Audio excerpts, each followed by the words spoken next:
میخوایم آنباکسینگ کارت آنالوگ اوتپوت زیمنس رو داشته باشیم و یه سری نکات مهم که شاید براتون جالب باشه. اولین نکته اینه که اوردر نامبر کارتمون رو قبل از این که بخوایم باز کنیم چک کنیم و این کدی که اینجا داریم حتما اون چیزی باشه که میخوایم.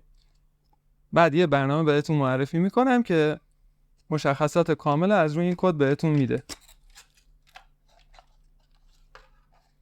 اینم کارتمون. همونطور که میبینید مدل و نوع کارت و مشخصات روش درج شده. این کانکتور مشکی هم که توی دستم برای اضافه کردن کارت. مشخصاتی که بالای کارت درج شده نشون میده که کارتمون آنالوگ اوتپوت 4 کاناله با دقت 12 بیته و نمایشگر سیگنال SF هم همون سیستم فال یا خطای نرم افزاری و سخت افزاری رو نشون میده.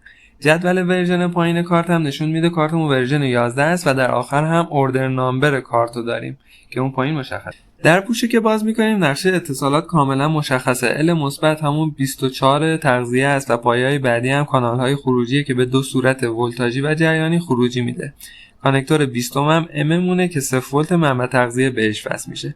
همونطور که توی تصویر مشخصه دو تا ماشین نامبر داریم که وظیفه تنظیم فرانت کانکتور رو بر عهده داره و باید طوری قرار بگیره که ترمینال بلاک یا همون فرانت کانکتور مصرفی روی این کارت به بقیه کارت‌های PLC نخوره.